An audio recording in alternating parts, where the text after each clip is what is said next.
Assalamualaikum warahmatullahi wabarakatuh. Hai, salam sejahtera untuk kita semuanya. Masih pada semangat kan? Masih dong. Nah, kalau menuntut ilmu harus dengan semangat, ceria, agar kelak kita bisa bahagia juga atas kesuksesan kita. Nah, sebelum kita ke materi, kita kenalan dulu ya. Seperti pepatah bilang, tak kenal maka tak sayang. Tetapi kita harus kenalan dulu baru bisa sayang. Maka tak kenal maka kenalan. Jadi nama ibu Nurul. Nah, anak ibu semuanya sudah bisa membaca kan?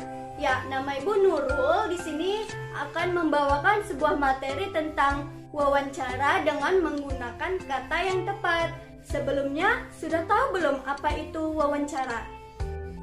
Ya, wawancara adalah suatu aktivitas tanya jawab untuk mendapatkan atau menghasilkan suatu informasi. Nah, terus apa sih yang dimaksud dengan wawancara menggunakan kata yang tepat?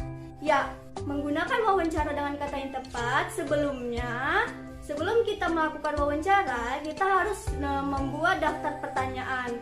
Nah, membuat daftar pertanyaan ini kita harus memerlukan kata-kata mana yang tepat untuk kita menanyakan atau membuat daftar pertanyaan tersebut. Nah, kata-kata tersebut sering kita sebut dengan kosakata. Jadi, kosakata yang bisa diperlukan untuk kita berkomunikasi baik secara lisan maupun tulisan. Kemudian, untuk membuat daftar pertanyaan, kita membutuhkan pedoman 5W 1H, di mana 5W-nya ada what, where, when, why, who, dan 1H-nya yaitu how, yang artinya di mana what artinya apa, where di mana, when kapan, dan why mengapa, who siapa. Kemudian ada 1H yaitu how, artinya bagaimana. Nah, bagaimana sih cara menggunakan 5W1H? Contohnya untuk kita membuat daftar pertanyaan. What yang artinya apa bisa kita gunakan untuk menanyakan apa sih yang terjadi di sana atau apa sih yang terjadi pada kejadian tersebut. Nah, untuk where ditanyakan untuk kita menanyakan tempat. Karena where artinya kan di mana, maka kita akan menggunakan pertanyaan misalnya, di mana sih kejadian tersebut terjadi?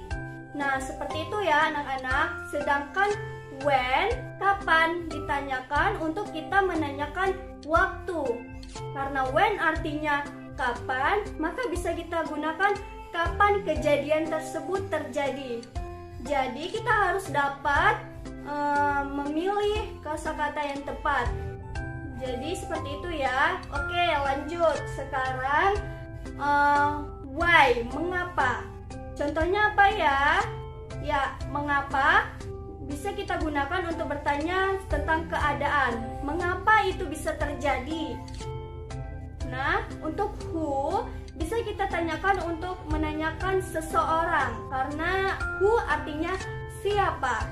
Jadi kita bisa menanyakan contohnya siapa yang akan menjadi pembawa berita misalnya. Dan untuk sebuah kejadian misalnya ada kejadian banjir, siapa sih korban tersebut yang ada di dalam kejadian banjir tersebut.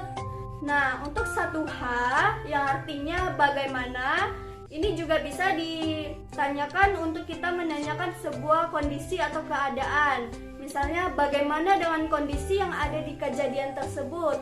Seperti itu ya anak-anak. Semoga bisa dipahami untuk kita bisa memilih kosakata atau kata yang tepat untuk kita membuat daftar pertanyaan. Jadi tidak salah lagi. Misalnya kita ingin menanyakan orang, tetapi kita menggunakan kata-kata where atau yang artinya itu di mana, kan tidak tepat ya anak-anak pemilihan kosakatanya. Maka seperti itu ya, Ibu harap bisa dipahami dengan jelas. Sekian dari materi yang dapat Ibu sampaikan, semoga dapat dipahami, dapat dipelajari dengan jelas, biar kedepannya sudah tidak ada lagi kesalahan dalam mewawancarai dengan menggunakan kalimat yang tepat.